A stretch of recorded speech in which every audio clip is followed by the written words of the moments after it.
पुराने समय की बात है, एक गुरुकुल था। वहाँ बहुत से बच्चे पढ़ते थे। गुरुकुल के आचार्य सभी बच्चों को शिक्षा के साथ साथ नैतिक मूल्यों के विषय में अवगत कराते थे।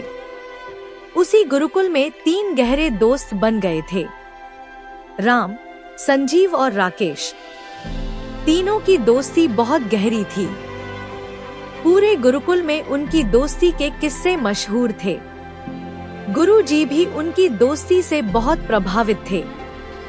तीनों एक साथ रहते थे, एक साथ अध्ययन करते थे, एक साथ खाना खाते थे। उसी गुरुकुल में एक राजकुमार भी पढ़ता था। राजकुमार अपने घमंड में रहता था। वह तीनों को बहुत नीचा समझता था। एक बार आचार्य जी ने सभी विद्यार्थियों को बुलाया और सभी को एक छोटे से पहाड़ के पास ले गए। उसके बाद उन्होंने कहा, जो भी विद्यार्थी ऊपर तक चढ़ जाएगा उसे इनाम मिलेगा। सबसे पहले राजकुमार ने कहा, गुरुजी, सबसे पहले हमारा हक बनता है, हम पहले चढ़ेंगे। राजकुमार चढ़ने लगा। कुछ दूर चढ़ के ही वह फिसल कर नीचे आ गया। यह देखकर सब हंसने लगे। राजकुमार को बहुत गुस्सा आया, लेकिन गुरुजी के आगे वह कुछ बोल न सका। उसके बाद बारी बारी से सभी छात्रों ने कोशिश की, लेकिन जो भी चढ़ने की कोशिश करता फिसल कर नीचे आ जाता था। सबसे बाद में उन तीनों दोस्तों का नंबर आया। तीनों ने आपस में सलाह की, राम देख, संजीव की पकड़ अच्छी है, वह चढ़ सकता है। अगर हम तीनों कोशिश करेंगे तो कोई नहीं चढ़ पाएगा। हम एक काम करते हैं, पहले तू मेरे कंधे पर बैठ जा, फिर संजीव तेरे कंधे पर बैठ जाएगा। इस तरह वह आधी दूरी तक पहुंच जाएगा। ऊपर ज्यादा फिसलन नहीं है, वह आसानी से चढ़ जाएगा। हम तीनों न सही एक को तो इनाम मिल जाएगा। यह सुनकर संजीव बोला, ठीक है भाई, जो भी इनाम मिलेगा मैं तुम दोनों के साथ बांट लूंगा। राम और राकेश ने सहारा दिया और संजीव किसी तरह ऊपर पहुंच गया। कुछ देर बाद तीनों गुरुजी के पास वापस आ गए। उनकी एकता देखकर गुरुजी बहुत खुश हुए। गुरुजी ने एक चांदी की डिब्बी दी और कहा, बेटा, जब मुसीबत में हो तब इसे खोलना। चांदी की डिब्बी लेकर तीनों वापस गुरुकुल आ गए। लेकिन अब समस्या ये थी कि उस चांदी की डिब्बी को बांटे कैसे। उन्होंने डिब्बी को एक जगह छिपा कर रख दिया।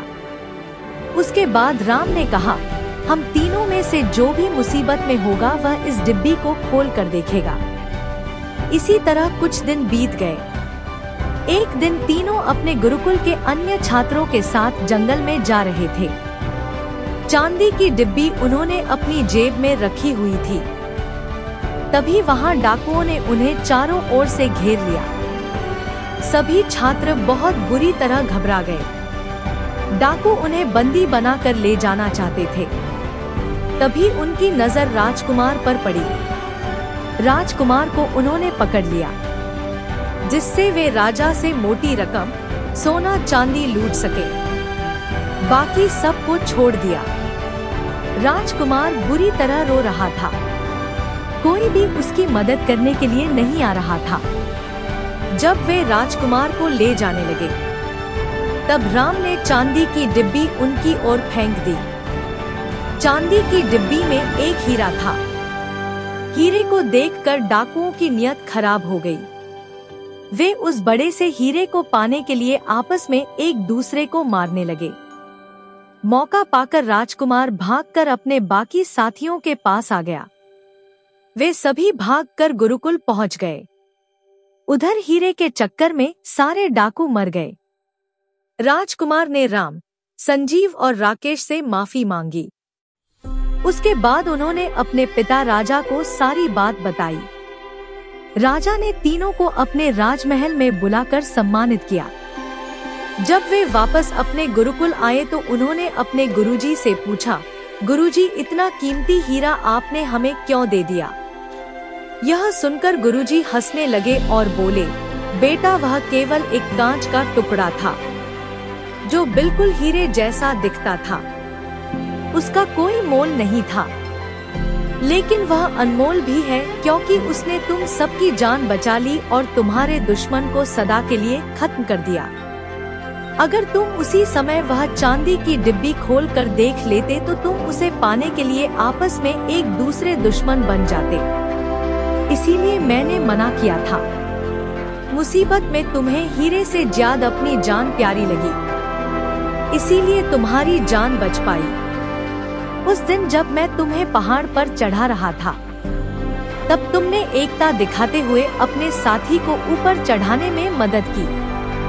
गुरुजी की इस शिक्षा से सभी छात्र बहुत खुश हुए। इसी तरह की और मोरल कहानियों के लिए फन की स्टोरीज को शेयर और सब्सक्राइब करें।